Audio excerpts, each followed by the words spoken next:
여호와를 의뢰하여 선을 행하라. 땅에 거하여 그의 성실로 식물을 삼을지어다. 또 여호와를 기뻐하라. 저가 내 마음의 소원을 이루어 주시리로다. 너의 길을 여호와께 맡기라. 저를 의지하면 저가 이루시고 내 의를 빛같이 나타내시며 내 공의를 정오의 빛같이 하시리로다. 여호와 앞에 잠잠하고 참아 기다리라. 자기 길이 형통하며 악한 꾀를 이루는 자를 인하여 불평하여 말지어다. 한 해를 돌아보면 좋은 일도 많고 또 기쁜 일도 많았겠지만 험한 일, 힘든 일, 고달픈 일, 이런 일들도 또 많이 있었을 겁니다. 왜냐하면 인생의 그 고난이라는 것은요, 너무나도 당연한 것이거든요. 우리 인간은 고난을 위하여 났다고 했습니다. 뿐만 아니라 고난이 우리에게 오는 것은 마치 불티가 위로 나름 같다고 했습니다. 당연한 것이라는 거죠. 그런데 그것을 어떻게 극복하느냐에 따라서 행과 불행이 달라지는 거예요. 톨스토이라는 분은 나무의 고백이라는 글 가운데 사람들이 어려운 일을 당할 때, 불행한 환경을 만나게 되면 4가지 유형으로 나누어진다, 그런 말을 했습니다. 그 4가지 유형 중에 첫 번째 유형은 도망가는 유형이에요. 고난이 오면 그냥 도피하는 거예요. 그 도피의 방법이 뭐냐 하면 술을 먹는다든지 뭐 도박을 한다든지 또 쾌락을 쫓는다든지 뭐 마약을 한다든지 오락에 빠진다든지 뭐 자꾸 이렇게 해가지고 고난을 피하여 가는 거예요. 그런다고 그게 없어지는 게 아니거든요. 술 먹는다고 고난이 없어지겠어요? 예? 게임하고 오락하고 뭐 거기에 취한다고 해서 그 잠시 잊어버릴 뿐이지 그 고난 자체가 없어지는 건 아니거든요. 더 악해지는 것이죠. 두 번째 방법으로는 포기형이 있어요. 첫 번째가 도피형, 두 번째는 포기형인데요. 어려움이 오면 그냥 손 놔버리는 거예요. 그 손을 놓는다는 것은 포기해버린다는 거예요. 뭘 포기해버리는가? 자기 삶을 포기해버리는 거예요. 아주 그냥 자기 생명을 포기해버리는 거예요. 결국은 포기는요, 굴복이에요. 자살을 해버려요. 이런 유형은 참 위험한 유형이죠. 불행한 유형입니다. 세 번째 유형은 어떤 유형인가 하면은 도전형이에요. 도피형, 그리고 또 포기형보다는 조금 나을지 모르지만은요, 도전형, 이거는 뭐냐 하면, 그래, 올 테면 와라 하고 막 그 속에 들어가서 독한 마음으로 사는 거예요. 억체까지 사는 거예요. 네가 이기나 내가 이기나 해보자 하면서 막 그렇게 사는 거예요. 독한 마음으로 막 환경을, 불행한 고통을 막 이겨보려고 안간힘을 쓰는 거예요.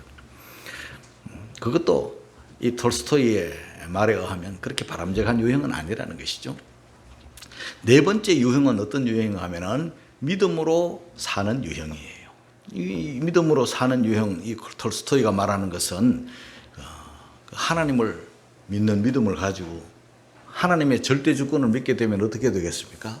이 고난이라는 게 우연히 온 게 아니고 재수 없어 온 게 아니라는 거죠. 그래서 이 고난에는 하나님의 뜻이 있다는 걸 아는 거죠. 그래서 고난을 잘 대처하는 거예요. 오히려 고난을 나의 연단의 과정으로 믿고 활용하는 거예요. 성숙으로 가는 과정이라는 거예요. 그래서 오히려 고난이 올 때 믿음의 눈을 들어 주님을 바라보고 기도를 더 깊이 하고 그러면서 자기를 성찰하고 하나님 주시는 힘으로써, 그 믿음의 힘으로써, 기도의 힘으로써 그 고난을 극복해 나가는 거예요. 이겨내는 거예요. 그러면서 또 성숙해 가는 거예요. 그러면서 또 어떤 결과를 낳는가 하면은요, 지금 고난을 당하고 어려운 일을 당하는 사람을 이해하고 그리고 그들을 도와주고 더불어 힘을 내서 함께 공존하는 거예요. 귀한 인간상이죠. 저와 여러분들이 도피형, 포기형, 도전형보다 우리가 믿음으로 살아가는 그런 형을 따라가는 여러분들이 되시기를 주님의 이름으로 축복합니다. 오늘 송년주일이잖아요. 송년주일은 자기를 돌아보는 주일이 되었으면 참 좋겠어요. 1년 나는 어떻게 살아왔나, 자기를 돌아보고 자기에게 물어보는 시간이 되면 참 좋겠어요. 여러 가지 돌아볼 것도 많고 물어볼 것도 많지만 오늘 시편 37편 3절에서 7절까지 말씀 안에서 저는 5가지를 자기에게 물어봐야 된다고 생각을 합니다. 그 제일 첫 번째로 뭘 물어봐야 되나? 나는 선을 행하며 살았는가를 돌아봐야 됩니다. 그리고 자신에게 물어봐야 됩니다. 여러분, 악한 사람들이 참 많습니다. 제 눈에도 악한 사람들이 많이 보입니다. 옛날보다 훨씬 더 악한 사람들이 많아졌습니다. 불법을 행하는 자들이 많아졌습니다. 이런 악한 시대에 소돔과 고모라와 같은 노아의 때와 비슷한 이런 시대에 다 하나님을 없이 여기고 육신의 쾌락과 죄와 사랑 없는 모습으로, 인정 없는 모습으로 다 경쟁하며 각박하게 살아가는 그런 사람들이 많아졌어요. 이러한 때에 선을 행하는 사람들, 하나님을 의뢰해서 선을 행하는 사람들이 자꾸 없어지고 줄어드는 이러한 시대에 우리가 어떻게 살아야 되겠는가? 여호와를 의뢰하며 선을 행하는 사람들이 되어야 되겠다, 그런 마음이 들어요. 그 세상이야 다른 사람들이 어떻게 살든 우리는, 크리스찬들은, 하나님의 사람들은, 성령 받은 사람들은 우리가 세상 사람들의 살아가는 그런 모습과는 달라야 되겠죠. 그 동물의 세계를 보면은요, 그 원숭이 새끼들이 그 어미와 같이 공존하잖아요. 어미와 같이 딱 붙어 살잖아요. 어미 등에 올라갔다가 어미 목에 매달렸다가 늘 어미한테 탁 달라붙어 사는데, 이 어미는요 나무와 나무 사이를 막 뛰듯 나르듯 이렇게 건너가잖아요. 그러나 새끼는 그럴 힘이 없어요.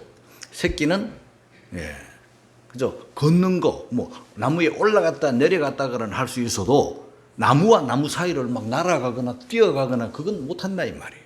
근데 어미는 가야 돼요. 그러면 어떻게 해야 되겠습니까? 이 새끼가 어미 따라 가야 되잖아요. 방법은 어미에게 달라붙는 방법이죠. 어미의 등이나 어미의 목을 꽉 붙잡고, 떨어지면 큰일 나니까 꽉 붙잡고, 어미가 뛸 때, 어미가 나를 때, 이 나무에서 저 나무로 옮겨갈 때 꽉 붙어서 같이 옮겨가는 거예요. 상당히 위험해 보이긴 하지만 안전하게 어미를 따라 움직이는 거예요. 또 그곳에 가면 또 더 좋은 먹이가 있고 또 더 좋은 그런 공간이 있는 거예요. 여호와를 의뢰한다는 것은 바로 그와 같은 거예요. 의뢰한다는 말은 여호와를 신뢰한다, 여호와를 의탁한다, 여호와를 의지한다, 그런 뜻이에요. 붙잡고 주님과 내가 뚝 떨어져서 상관없이 그렇게 사는 사람이 아니에요. 주님 없이는 못 살아요. 나는 주님 좋아해요. 나는 언제나 주님과 함께해요 하면서 즐거울 때나 어려울 때나 어떤 환난, 어떤 고난이 올 때나 주님을 탁 붙잡고 주님 중심으로, 그러면서 우리가 주님의 말씀대로 주님의 자녀답게 그렇게 선을 행하면서 사는 것, 그런 성도가 되어야 되겠죠. 두 번째 질문입니다. 두 번째 물음입니다. 뭔가 땅에 거하여 그의 성실로 식물을 삼을지어다. 우리가 이 세상에 땅에 살면서 성실하게 사는 것이 우리의 음식이다. 하나님의 성실을 먹고 살고, 나도 성실로 식물을 삼고, 그 성실이 저와 여러분의 삶의 모습이다. 그 힘으로 내가 사는 거예요.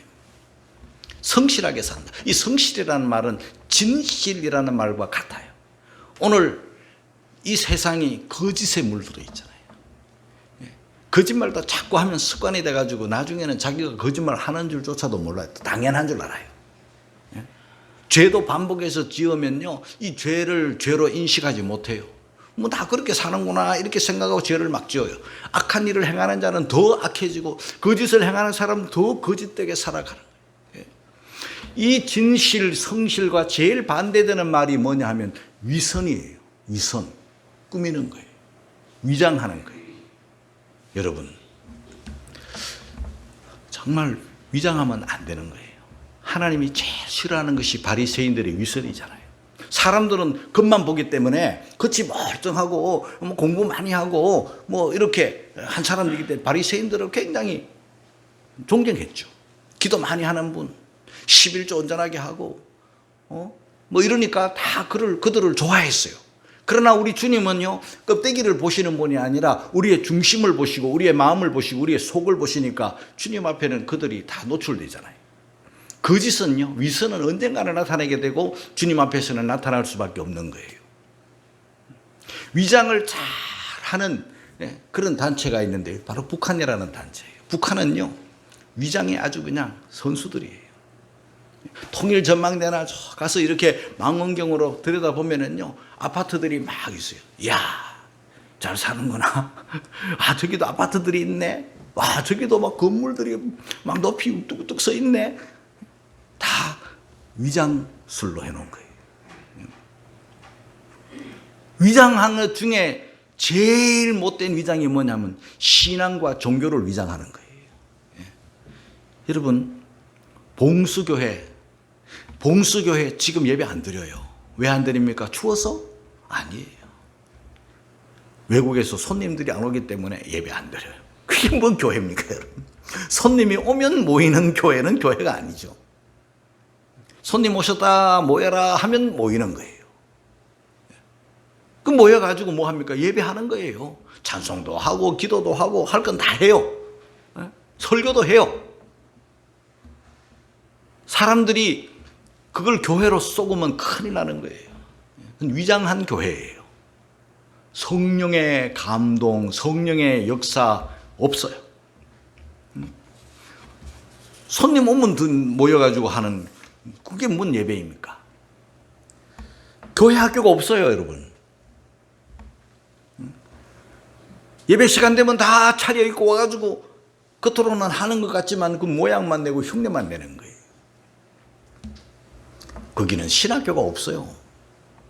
신학교가 없는데 무슨 신학생이 있겠습니까? 신학생이 없고 신학교가 없는데 어떻게 목사가 배출되고 주의 일꾼이 배출되겠습니까? 교회 학교가 없는데 믿음으로 말씀으로 자람이 없어요. 노회가 없다는 것은 목사는 노회에서 안수를 받아요. 신학교에서 안수받는 게 아니에요. 노회에서 안수를 받아요. 노회가 없다는 것은 목사가 배출 안 된다는 거예요. 여러분, 다 가짜입니다. 신앙을 위장하고 교회를 위장하고 종교를 위장하는 위선입니다. 속으면 안 돼요. 여러분, 가짜가 더 진짜 같은 거 이런 거 아시죠? 가짜가 더 진짜 같습니다. 중국의 이 칭다오라는 곳이죠. 여기 가면은요, 아주 시장이 가짜 시장, 이름도 가짜 시장이에요. 그런데도 사람들이 몰려오는 거예요. 왜 몰리나? 값이 싼 거예요. 진짜 같은데 값이 싸니까, 진짜는 50만 원이라면 여기는 뭐 5천 원, 5만 원이면 막상 사니까 10분의 1도 안 주니까 진짜 똑같은 거예요. 예, 저도 가봤지만은요, 진짜 분별 못 해요. 예, 분별 못 합니다. 그걸 만든 사람도 분별 못 한대요. 얼마나 잘 만들어 놨는지 가짜가 더 진짜 같은 거예요. 근데 이제 나중에, 지금은 표가 안 나지만 나중에 나타나는 거예요. 아, 이거 가죽 아니네. 가짜 시계네, 이거. 한 번 고장나면 고칠 수 없는 거예요. 우선은 맞아. 집에 오면 고장나는 거예요. 고장나면 또 못 고치는 거예요. 아주 그냥 그럴듯한 이름과 뭐 유명 메이커 다 갖다 놨어요. 여러분, 문제는 뭐냐 하면 그런 시계나 그런 가죽이나 그런 물품이나 그런 음식이나 그거는 뭐 한번 쏘으면 그만인데, 여러분, 이 교회가 가짜고 목사가 가짜라면 심각한 문제가 생기죠. 박수무당을, 이런 말이, 남자 무당을 박수무당이라 하잖아요. 박수무당이 뭐합니까? 신과 교접하는 거예요. 신과 교접하고 신의 말씀을 막 이렇게 전해주는 거예요. 그러면서 그냥 여러 가지 표적이 막 나타나는 거예요. 막 흔들림부터 시작해가지고 별의별 표적들이 다 나타나는 거예요. 여러분, 박수무당이 교회 안에 들어왔다는 거 여러분 아십니까? 우리 한국 교회는요, 박수무당 천국이 되고 있어요. 양복 입은 박수무당, 목사라는 이름을 가진 박수무당. 여러분 분별해낼 줄 알겠어요? 이재록 박수무당, 김기동 박수무당, 이초석 박수무당, 큰 믿음 박수무당, 다니엘 기도 오륜교회 김은호 박수무당. 조심해야 됩니다, 여러분. 그들의 정체를 볼 줄 알아야 됩니다. 그들의 출신을 볼 줄 알아야 됩니다. 인트콥 최바울 박수무당.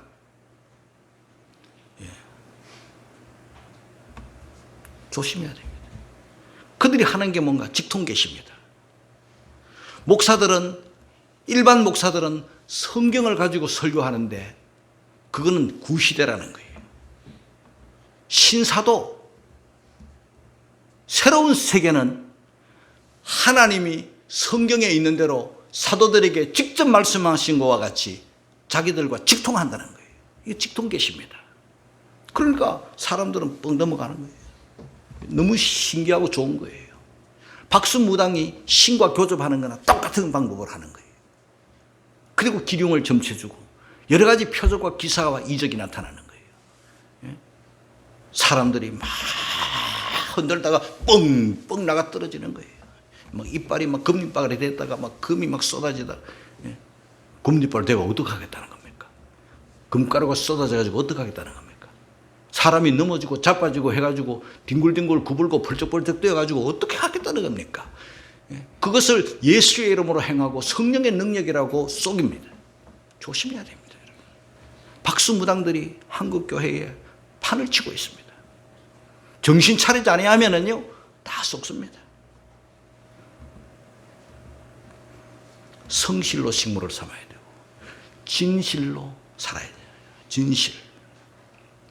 이 성실이라는 말은 아만이라는 말인데 아멘이라는 말과 똑같아요. 진실.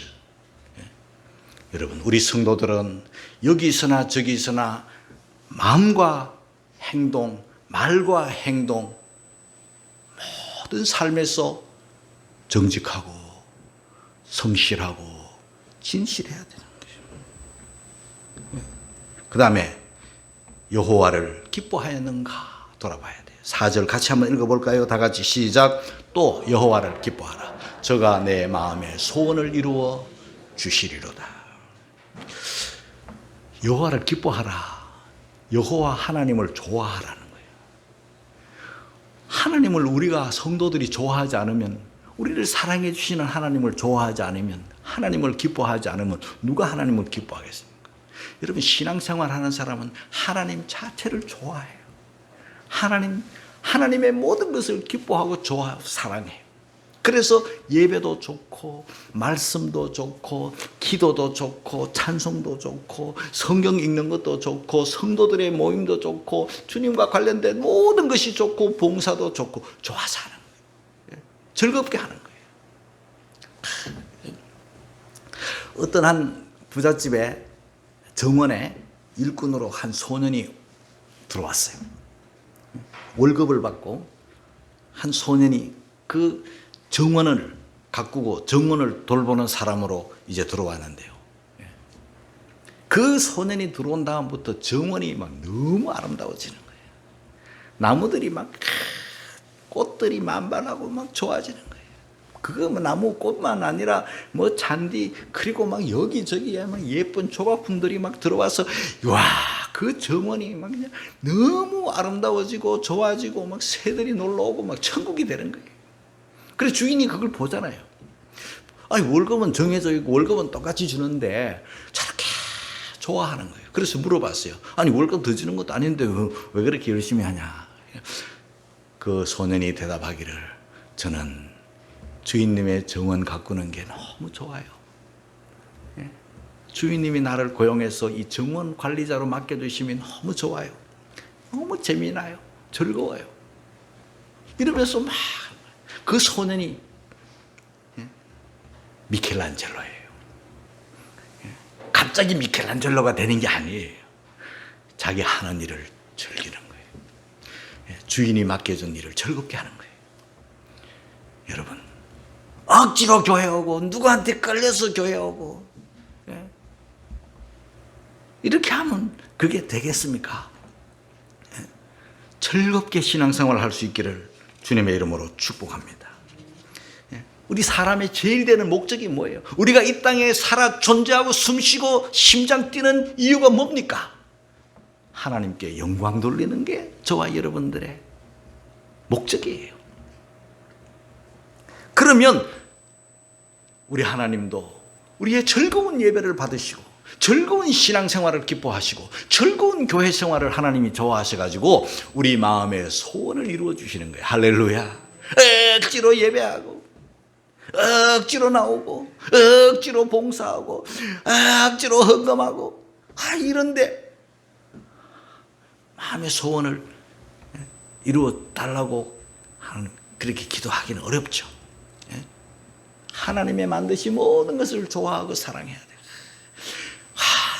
하늘에 저 태양과 달을 보고 하나님이 만드신 저 산과 초목을 보면서 하나님의 작품은 놀랍습니다. 하나님께 막 영광을 돌리고 하나님을 높이고 막 이러면은요, 하나님도 기뻐하셔가지고 네 소원이 뭐냐 하면서 막 이렇게 복 주시는 거예요. 아이고, 뭐 다 시시하게 얘기고 뭐 감동도 없고 감흥도 없고 뭐 교회 생활, 신앙 생활, 내 인생 자체도 막 쭈글쭈글 하면서 이렇게 살면서 그러면 하나님도 싫어하시죠. 네 번째 질문입니다. 너의 길을 여호와께 맡겼는가? 우리 인생길을 말하는 거예요. 우리 한번 같이 읽겠습니다. 5절 6절입니다. 시작. 너의 길을 여호와께 맡기라. 저를 의지하면 저가 이루시고 내 의를 빛같이 나타내시며 내 공의를 정오의 빛같이 하시리라. 이 맡기라. 맡겼는가? 1년, 21년 맡겼는가? 앞으로 또 22년 맡길 것인가? 맡기고 살았는가? 뭘 맡겨야 되나? 몇 가지 찾아보면은요, 잠언 16장 3절에는 너의 행사를 여호와께 맡기라. 그러면 이룬다. 시편 55편 22절에는 내 짐을 맡겨라. 짐, 죄짐부터 삶의 짐, 무거운 짐, 지고 가기 힘들고 들고 가기 힘들고 메고 가기 힘든 삶의 짐, 그거 맡기라. 낑낑거리면서 헉헉거리면서 생고생할 필요가 없어요. 맡긴 자의 자유와 맡긴 자의 행복을 누리면서 사시기를 주의 이름으로 축원합니다. 자기 모든 짐을 다 끌어안고 살아요. 이렇게. 불쌍해요. 오만 짐 다 끌어안고 자식 짐도 다 끌어안고 이렇게 살아요. 자기 짐, 자식 짐, 자식까지는 그래도 또 이해가 돼. 이웃집, 우리 교회 모든 성도들의 짐까지 자기가 예수님이요? 그렇게 짐을 다 끌어안고 사는 사람이 있어요. 그러면 안 돼요, 여러분. 맡긴다는 것은 굴린다는 거예요. 주님께 다 굴려드리세요. 그리고 나는 자유를 얻는 거예요. 가벼워야 됩니다, 여러분. 맡긴 자의 자유, 행복, 가벼움, 즐거움. 맡기면요, 잠도 잘 자. 못 맡기면 끙끙거리면서 잠을 뒤치기고 온갖 두통에 편두통에 난리를 치는 거예요. 불면증에. 왜 소화불량 끄끄끄, 왜 그럽니까, 여러분? 예? 다 맡기면요, 소화도 잘 되고 잠도 잘 오고 평안한 거예요. 예? 뭐 사랑이 많아서 막 지고 있는 것 같습니까? 믿음이 없어 그런 거예요. 믿음은 맡기는 거예요. 맡기시기를 주의 이름으로 축원합니다. 염려도 맡겨야 됩니다. 베드로전서 5장 7절에 너희 염려를 다 주께 맡겨버리라. 할렐루야. 염려는요, 백해무익한 겁니다. 여러분, 염려한다고 키가 커져요? 염려한다고 뭐 달이 안 뜨고 해가 안 뜹니까? 계절이 안 옵니까? 여러분의 염려와는 아무 상관없이 하나님이 하시는 일들은 돌아가는 거예요. 근데 그걸 염려한다고 됩니까? 맡기세요. 할렐루야. 다 맡기세요. 주께서 권고하신다. 제발 좀 맡기고 살아라. 그러면 너의 의가 공의가 다 나타난다. 하나님이 다 이루어 주신다 그 말이에요. 환하게 밝히 드러난다. 억울해도 뭐 참고 그래 살아야 돼요. 우리의 정당함을 하나님이 다 밝혀주실 날이 오는 거예요. 5번째 질문입니다. 마지막 질문입니다. 시편 37편 7절입니다. 다 같이 시작. 여호와 잠잠하고 참아 기다리라. 자기 길이 형통하며 악한 길을 이루는 자를 인하여 불평하여 말지어다. 여러분, 우리 성도들의 특징은요, 예수님처럼 인내하는 거예요. 잠잠히 입 다물고 참는 거예요. 기다리는 거예요. 기다리며 살았는가? 참으며 살았는가? 잠잠하며 살았는가? 내돌아다니면서 떠벌리고 문제를 얘기하고 뭐 이렇게 하면은요 안 돼요. 우리 성도들은요 입 다물고 참아야 돼요. 잠잠히 기다려야 돼요.